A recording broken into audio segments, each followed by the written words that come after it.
उस रात आसमान पर एक भी तारा नहीं था। सिर्फ लाल थका हुआ चांद था और जमीन पर बिखरा हुआ खून। कुरुक्षेत्र की धरती पर हवा भी जैसे कराह रही थी। शिविर के बाहर पड़े घायल सैनिकों की धीमी धीमी चीखें रात को और भी भारी बना रही थीं। उसी अंधेरी रात में एक तंबू के भीतर एक योद्धा अपने आखिरी निर्णय से जूझ रहा था। वो था महारथी कर्ण। कर्ण का शरीर जख्मों से भरा था।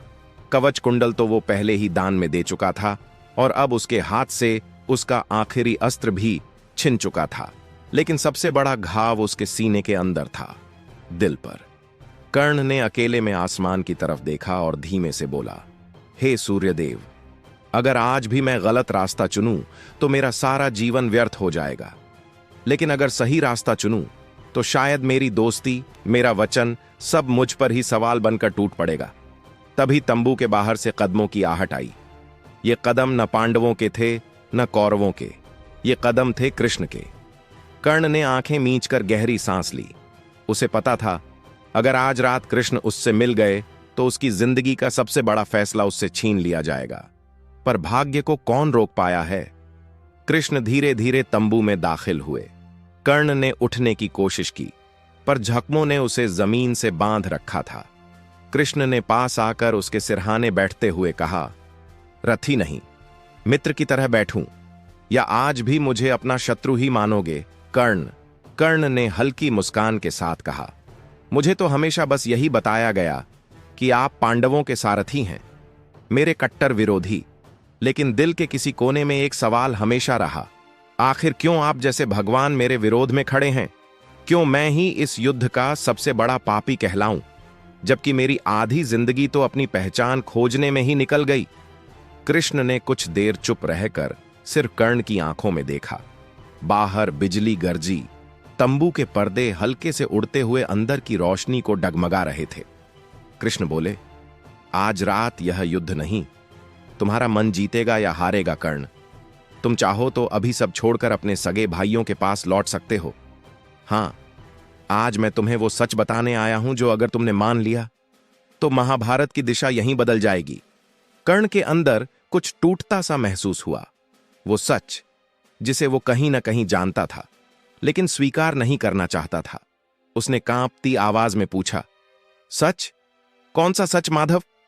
ये कि मैं राधेय नहीं, कुंती का जाया हूं? ये कि मैं भी पांडव हूं? ये कि जिनके सामने मैं खड़ा हूं वे मेरे ही भाई हैं? ये सब मैं सुन चुका हूं, लेकिन जानना यह है कि अगर मैं भाई बन जाऊं तो मेरी मां राधा का क्या, मेरे पालक पिता अधिरथ का क्या, और सबसे बढ़कर मेरे मित्र दुर्योधन का क्या? कृष्ण ने गहरी सांस ली। यही तो तुम्हारी सबसे बड़ी परीक्षा है कर्ण। मनुष्य का असली धर्म खून से नहीं, उसके निर्णय से तय होता है। तुमने अब तक जो भी किया परिस्थितियों ने कराया, लेकिन अब इस आखिरी रात निर्णय सिर्फ तुम्हारा होगा। तुम चाहो तो कल सुबह सूर्योदय से पहले युधिष्ठिर के शिविर में पहुंच सकते हो। मैं स्वयं उनकी ओर से तुम्हें स्वीकार करवाऊंगा, तुम्हें उनका सबसे बड़ा भाई बना दूंगा। राज सिंहासन तुम्हारे चरणों में होगा। कोई तुम्हें सूतपुत्र नहीं कहेगा। इतिहास तुम्हें महान न्याय प्रिय राजा कर्ण के नाम से जानेगा, न कि पराजित योद्धा के रूप में। कर्ण के होंठ कांप उठे। एक पल के लिए उसने अपने आप को हस्तिनापुर के महाराज के रूप में देखा, जहां उसे कोई अपमानित नहीं कर रहा, जहां हर गली में उसका गौरव गाया जा रहा है, जहां उसे किसी दान में अपने कवच कुंडल नहीं देने पड़ते। लेकिन अगले ही क्षण उसे दुर्योधन के चेहरे की याद आई। वो दिन जब पूरी सभा ने उसका मजाक उड़ाया था और सिर्फ एक हाथ उसके कंधे पर रखा गया था। वो था दुर्योधन का हाथ। कर्ण ने आंखें बंद कर लीं। तंबू में सन्नाटा फैल गया। बस बाहर हवा की हूक सुनाई दे रही थी। कुछ पल बाद कर्ण बोला, माधव, अगर मैं कल सुबह पांडवों के साथ खड़ा हो गया तो लोग कहेंगे। कर्ण ने सिंहासन देखकर पक्ष बदला। वो कहेंगे कि मैं मित्रद्रोही हूं। मेरा सारा दान, मेरा सारा संघर्ष मिट्टी में मिल जाएगा। क्या इतिहास मुझे कभी माफ करेगा? कृष्ण ने बड़ी शांत आवाज में कहा, इतिहास न्याय करता है कर्ण, लेकिन मनुष्य न्याय से पहले कहानी सुनता है। लोग वही मानते हैं जो उन्हें सुनाई जाती है। अगर तुम पांडवों के साथ आओगे तो बहुतों को लगेगा कि तुमने लोभ में आकर यह फैसला लिया, पर अगर तुम इसी तरफ दुर्योधन के साथ रहकर मर जाओगे तब भी लोग कहेंगे, देखो अहम ने इसे नष्ट कर दिया।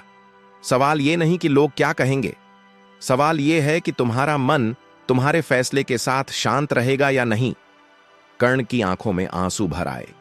उसने धीमी आवाज में कहा, मेरा मन तो बचपन से ही बेचैन है माधव।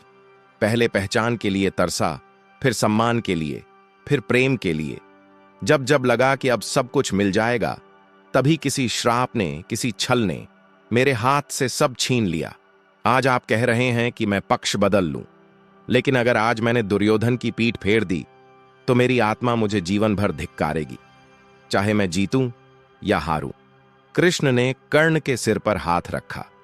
तुम्हारा यह डर ही तो तुम्हें बांधे हुए है कर्ण। तुम खुद को सिर्फ मित्र के रूप में देख रहे हो, धर्म के रक्षक के रूप में नहीं।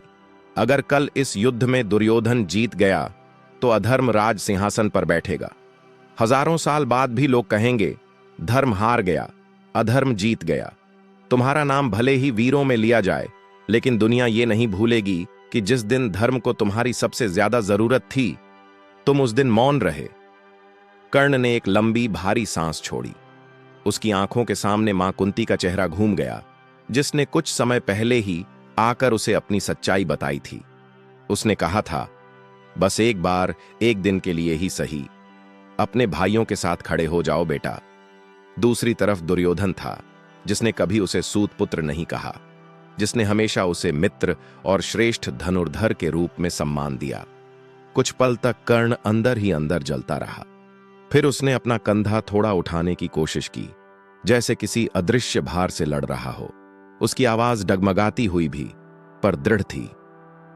माधव, मैं जानता हूं कि कल इस युद्ध का परिणाम क्या होगा। मैं जानता हूं कि सूर्यास्त से पहले मेरा जीवन समाप्त हो जाएगा। मैं ये भी जानता हूं कि इतिहास मुझे शायद गलत पक्ष में खड़ा योद्धा कहेगा, लेकिन एक बात मैं नहीं बदल सकता, मेरा वचन। जिसने मुझे अपमान से उठाकर सम्मान दिया, मैं उसके लिए आखिरी सांस तक लड़ूंगा। अगर धर्म की जीत के लिए मेरी मृत्यु जरूरी है तो मैं वो भी स्वीकार करता हूं, पर मैं मित्र द्रोह नहीं कर सकता। कृष्ण ने उसकी आंखों में गहराई से देखा। तो क्या यह तुम्हारा अंतिम निर्णय है कर्ण? याद रखो, मैं अभी भी तुम्हें मौका दे रहा हूं। सूर्योदय से पहले तुम कभी भी अपना मन बदल सकते हो। बस एक संकेत और मैं तुम्हें पांडवों के शिविर तक पहुंचा दूंगा। कर्ण ने हल्की सी मुस्कान के साथ कहा, नहीं माधव, मेरा जीवन भले ही अधूरा रहा हो, पर मेरा वचन अधूरा नहीं रहेगा। आप मुझ पर कृपा करिए। मेरी मृत्यु को ऐसा बनाइए कि मेरे प्राणों से अधिक मेरी सीख बच जाए। मैं चाहता हूं कि आने वाले समय में लोग ये ना पूछें कि कर्ण ने किस पक्ष को चुना। लोग ये पूछें कि कर्ण ने आखिरी सांस तक क्या सीख देकर विदा ली। कृष्ण की आंखों में भी एक क्षण के लिए नमी चमकी।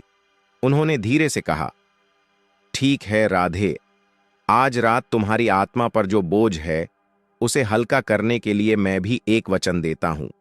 तुम्हारी कहानी सिर्फ हार और जीत की नहीं लिखी जाएगी। तुम्हारी कहानी उस मनुष्य की होगी जो परिस्थिति से नहीं, अपने निर्णय से महान बना। कल जब सूर्य अस्त होगा, उससे पहले तुम्हारी आखिरी इच्छा भी पूरी होगी। कृष्ण उठकर जाने लगे। तभी कर्ण ने उन्हें पुकारा, माधव, एक आखिरी प्रश्न। अगर मैं कल युद्ध भूमि में आपके सामने खड़ा हुआ और आपने मेरा रथ मोड़ दिया, मेरे अस्त्रों को निष्फल कर दिया, तो क्या आप ये याद रखेंगे कि मैं आपके अपने भाइयों के खिलाफ लड़ा? फिर भी आपके प्रति मेरे मन में कभी द्वेष नहीं था? कृष्ण ने मुस्कुराकर कहा, द्वेष तो उस दिन खत्म हो गया था कर्ण, जब तुमने जन्म का रहस्य सुनकर भी कुंती को श्राप नहीं दिया। तुमने सिर्फ इतना कहा, मैं आपके 5 पुत्रों में छठा बनकर नहीं, पर आपके बेटों का वध करने वाला भी नहीं बनूंगा। मैं आपको वचन देता हूं, आपके 5 पुत्रों में से किसी एक का भी सिर मेरे हाथों नहीं गिरेगा। उस दिन से मैं जान गया था कि तुम्हारे अंदर अभी भी प्रकाश है। दोस्तों, जरा सोचिए, एक तरफ राजा बनने का मौका, दूसरी तरफ दोस्ती का वचन, और कर्ण ने किसे चुना? अगर आपको ऐसी गहरी महाभारत की छुपी हुई कहानियां सुनना अच्छा लगता है तो अभी चैनल को सब्सक्राइब कर लीजिए ताकि कर्ण की इस आखिरी रात का कोई भी हिस्सा आप मिस न करें। चलिए वापस कहानी में चलते हैं। कृष्ण तंबू से बाहर चले गए, लेकिन कर्ण की आंखों से नींद को भी साथ ले गए। पूरी रात कर्ण को एक एक चेहरा याद आता रहा। राधा, अधिरथ, कुंती, भीष्म, दुर्योधन, अर्जुन और सबसे ज्यादा वो छोटा सा कर्ण जो कभी नदी किनारे बैठकर सोचता था कि आखिर उसका असली घर कहां है। रात धीरे धीरे बीतने लगी, लेकिन एक बात साफ थी, कर्ण का निर्णय अब पत्थर की लकीर बन चुका था। कृष्ण तंबू से बाहर चले गए, लेकिन कर्ण की आंखों से नींद को भी साथ ले गए। पूरी रात कर्ण को एक एक चेहरा याद आता रहा। राधा, अधिरथ, कुंती, भीष्म, दुर्योधन, अर्जुन और सबसे ज्यादा वो छोटा सा कर्ण जो कभी नदी किनारे बैठकर सोचता था कि आखिर उसका असली घर कहां है। रात धीरे धीरे बीतने लगी, लेकिन एक बात साफ थी, कर्ण का निर्णय अब पत्थर की लकीर बन चुका था। सुबह का सूरज जैसे ही लाल होते होते सुनहरा हुआ, शंखनाद से पूरा कुरुक्षेत्र कांप उठा। रणभूमि पर रथों की घरघराहट, योद्धाओं की गरज और आसमान में उड़ती धूल ने सब कुछ धुंधला कर दिया। आज का दिन निर्णायक था और आज ही कर्ण ने अर्जुन के सामने रथ संभालना था। कर्ण ने अपनी कवच रहित देह पर आखिरी बार हाथ फेरा, फिर सूर्य की ओर देखकर मन ही मन बोला, हे पिता, आज आपकी संतान की परीक्षा है। अगर मैं गिरूं तो धर्म की जीत के लिए गिरूं। युद्ध शुरू हुआ। कर्ण का रथ शल्य के सारथ्य में सीधे अर्जुन की ओर बढ़ा। बाणों की ऐसी बारिश हुई कि कुछ पल के लिए दोनों ओर के सैनिकों को कुछ दिखाई ही नहीं दिया। कर्ण के हर बाण में वर्षों का अपमान, तिरस्कार और दर्द भरा था। अर्जुन के हर प्रहार में भाई के खोए हुए बचपन की अनसुनी पुकार थी। दूर खड़े कृष्ण दोनों के बीच घूमते हुए चक्र को बड़े ध्यान से देख रहे थे। एक समय ऐसा आया जब कर्ण ने अर्जुन के रथ का ध्वज काट गिराया। चारों तरफ से शोर उठा, जय कर्ण। दुर्योधन की आंखों में चमक आ गई। उसने सोचा, आज कर्ण सब कुछ पलट देगा। लेकिन उसी क्षण मानो भाग्य को कुछ और ही मंजूर था। कर्ण का रथ एक गड्ढे में धंस गया। भारी भरकम रथ अचानक कीचड़ में फंसकर रुक गया। कर्ण ने आश्चर्य से नीचे देखा। जिस धरती पर वो जन्म से ही अपमान झेलता आया, वही धरती आज उसकी राह रोककर जैसे कोई पुराना हिसाब बराबर करना चाहती थी। कर्ण ने शल्य से कहा, रथ निकालो। शल्य ने कोशिश की, पर रथ गहरे धंस चुका था। युद्ध का शोर कुछ पल को मानो धीमा पड़ गया। कर्ण ने अर्जुन की ओर देखा और ऊंची आवाज में बोला, अर्जुन, युद्ध का धर्म कहता है कि जब प्रतिद्वंदी का रथ फंस जाए तो उस समय उस पर वार नहीं किया जाता। थोड़ा ठहरो, मैं रथ निकाल लूं, फिर हम दोनों मिलकर एक दूसरे की परीक्षा पूरी करेंगे। अर्जुन कुछ कहता, उससे पहले ही कृष्ण ने उसका रथ आगे बढ़ा दिया। अर्जुन चौंक कर बोले, केशव, ये अधर्म होगा। वो निहत्था नहीं, पर असहाय तो है। कृष्ण की आंखों में अजीब सी ज्वाला थी। असहाय? जब अभिमन्यु चक्रव्यूह में अकेला फंसा था, तब युद्ध का कौन सा धर्म याद था? अर्जुन, जब द्रौपदी को सभा में घसीट कर लाया गया, तब किसने शास्त्रों का पन्ना खोला था? जब कर्ण ने स्वयं द्रौपदी पर वाण जैसे शब्द चलाए थे, तब किसने धर्म की किताब बंद की थी? याद रखो, अधर्म जब अपने चरम पर हो तो उसका नाश ही सबसे बड़ा धर्म बन जाता है। कर्ण की नजरें कृष्ण और अर्जुन के बीच घूमती रहीं। उसे लगा जैसे समय ठहर गया हो। उसके कानों में द्रौपदी की करुण चीखें गूंजने लगीं। वो दिन याद आया जब उसने सभा में बैठकर कहा था, एक दास की पत्नी को अपने पतियों का हरण हो जाने पर दूसरी सभा में नहीं आना चाहिए। उस पल कर्ण को एहसास हुआ कि उसकी जुबान का वो एक तीर जो उसने गुस्से और अहंकार में चला दिया था, आज वापस उसी की ओर लौट रहा है। उसने मन ही मन स्वीकार किया, हां, उस दिन मैं गलत था। उस दिन मेरा धर्म मुझसे हार गया था। वह जानता था कि कृष्ण अब अर्जुन को रोकेंगे नहीं। फिर भी उसने आखिरी कोशिश की। उसने धनुष पर तीर चढ़ाने की कोशिश की, लेकिन उसी समय उसके रथ का एक पहिया और गहराई में धंस गया और उसका धनुष हाथ से फिसलकर नीचे गिर पड़ा। कर्ण अब सचमुच असहाय खड़ा था। कर्ण ने आसमान की ओर देखा। सूर्य अब उसके ठीक ऊपर था, जैसे खुद न्याय की गवाही देने आया हो। कर्ण ने ऊंची आवाज में कहा, हे माधव, मैं मानता हूं कि मैंने जीवन में कई गलतियां की, पर आज इस क्षण मैं आपसे सिर्फ एक विनती करता हूं, मेरी मृत्यु को सिर्फ हार का नाम मत दीजिए, इसे उन सबके लिए चेतावनी बनाइए जो दोस्ती, अहंकार या बदले के नाम पर धर्म को भूल जाते हैं। अगर आज मैं गिरूं तो मेरी कहानी उन सबके लिए आईना बने जो अपने निर्णय से खुद की किस्मत लिखते हैं। कृष्ण की आंखों में एक क्षण के लिए करुणा चमकी, पर उनका चेहरा कठोर रहा। उन्होंने धीमे से अर्जुन से कहा, अर्जुन, ये वही क्षण है जहां तुम्हें केवल भाई नहीं, इतिहास बनकर सोचना होगा। तुम्हारा एक तीर केवल एक योद्धा को नहीं गिराएगा, कई पीढ़ियों को यह सीख देगा कि अधर्म के साथ खड़े होकर कोई भी कितना महान क्यों न हो, अंत में गिरता जरूर है। धनुष उठाओ। अर्जुन के हाथ कांपे, उसकी आंखों के सामने वही दृश्य घूमने लगे। अभिमन्यु की टूटी गदा, रक्त से भीगा चक्रव्यूह, द्रौपदी की बेबस आंखें। उसने दांत भींचे, आंसू अंदर ही अंदर निगल लिए और अपने धनुष पर एक प्रचंड बाण चढ़ा दिया। कर्ण ने आखिरी बार मुस्कुराकर कहा, अर्जुन, अगर आज तुम्हारे तीर से मैं गिरूं तो जान लेना, ये दो भाइयों की नहीं, दो वचनों की टक्कर थी। तुम्हारा वचन था धर्म के लिए लड़ना, मेरा वचन था मित्र के लिए मरना। कौन सा वचन बड़ा है, ये निर्णय समय करेगा। अर्जुन का बाण बिजली की तरह छूटा और सीधा कर्ण के सीने को चीरता हुआ निकल गया। कुछ पल के लिए मानो पूरा संसार मौन हो गया। हवा थम गई, शंखनाद रुक गया और धरती ने एक गहरी सांस लेकर कर्ण को अपनी गोद में सुला लिया।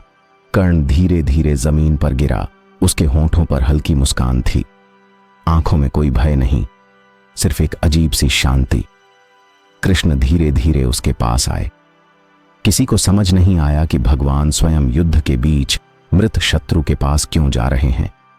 उन्होंने जमीन पर घुटने टेककर कर्ण के चेहरे पर हाथ फेरा और बहुत धीमी आवाज में बोले, राधेय, तुम्हारा शरीर भले ही आज मिट्टी में मिल जाए, पर तुम्हारी सीख नहीं मरेगी। लोग तुम्हारे पक्ष पर बहस करेंगे, तुम्हारे निर्णय पर उंगली उठाएंगे, लेकिन एक बात तय है, जब जब कोई मनुष्य अपमान, गरीबी या अकेलेपन से लड़ते हुए भी दान और वचन निभाने की बात करेगा, उसका उदाहरण तुम ही बनोगे। कहते हैं उस क्षण कर्ण के होंठ हिले, मानो वो आखिरी बार कुछ कहना चाहता हो। उसकी धीमी सी सांसों में बस इतना सुनाई दिया, माधव, अगली बार अगर कभी मुझे जन्म देना तो इतना ही काफी है कि मुझे सही रास्ता चुनने की समझ पहले दे देना, ताकि मैं जन्म से नहीं निर्णय से महान बन सकूं। और फिर उसकी सांस हमेशा के लिए थम गई। युद्ध खत्म हुआ, समय बीत गया, पर कर्ण की कहानी यही नहीं रुकी। वर्षों बाद जब लोग महाभारत की गाथा सुनाते तो कोई कहता कर्ण अधर्म के साथ खड़ा था, कोई कहता कर्ण धर्म का सबसे बड़ा योद्धा था, बस गलत स्थान पर खड़ा हो गया। लेकिन एक बात सब मानते कि उसके दान, उसके वचन और उसके दर्द ने उसे साधारण योद्धा से ऊपर उठाकर एक ऐसी कथा बना दिया जिससे सीख ली जा सकती है। दोस्तों, सोचिए, हम सबकी जिंदगी में भी कई बार ऐसा मोड़ आता है जहां हमें दो रास्तों में से चुनना पड़ता है, एक वो जो आसान है और दूसरा वो जो सही है। कर्ण ने आसान नहीं, अपने दिल का रास्ता चुना, लेकिन शायद सही और आसान के बीच फंसकर वो खुद ही टूट गया। अगर कर्ण की यह आखिरी कहानी आपके दिल तक पहुंची हो तो इस वीडियो को लाइक और शेयर जरूर कीजिए, और ऐसी ही गहरी मिथोलॉजिकल इंस्पायर्ड कहानियां रोज सुनने के लिए हमारे चैनल द पवन कहानी को सब्सक्राइब करके बेल आइकॉन दबा दीजिए, ताकि अगली डिवाइन कहानी की घंटी सबसे पहले आपके मोबाइल पर बजे। अगर आपको देवों की भूमि की कहानियां पसंद हैं तो केदारनाथ पांडवों से 2013 की बाढ़ तक का रहस्य वाली हमारी कहानी जरूर देखिए, वो इसी चैनल पर है, आप अभी जाकर देख सकते हैं। और कमेंट में जरूर लिखिए अगली कहानी आप किसके बारे में सुनना चाहते हैं, बर्बरीक, खाटू श्याम का शीशदान, या कृष्ण ने दुर्योधन को आखिरी बार क्या कहा। आपकी चॉइस पर अगली कहानी तय होगी। कमेंट में जय श्री कृष्ण लिखना मत भूलिए। अस्वीकरण, डिस्क्लेमर, यह कहानी महाभारत से प्रेरित एक काल्पनिक रचना है। इसमें बताए गए संवाद, भाव और दृश्य लेखक की कल्पना पर आधारित हैं। किसी भी देवता, महापुरुष, धर्म या समुदाय की भावनाओं को ठेस पहुंचाना हमारा उद्देश्य नहीं है। यह केवल मनोरंजन और नैतिक सीख के लिए बनाई गई कथा है। इस वीडियो में प्रयुक्त कुछ चित्र और दृश्य आधुनिक एआई तकनीक की मदद से तैयार किए गए हैं। अगर आपको यह कथा पसंद आई हो तो इसे अपने दोस्तों और परिवार के साथ जरूर साझा कीजिए ताकि कर्ण की यह सीख ज्यादा से ज्यादा लोगों तक पहुंच सके।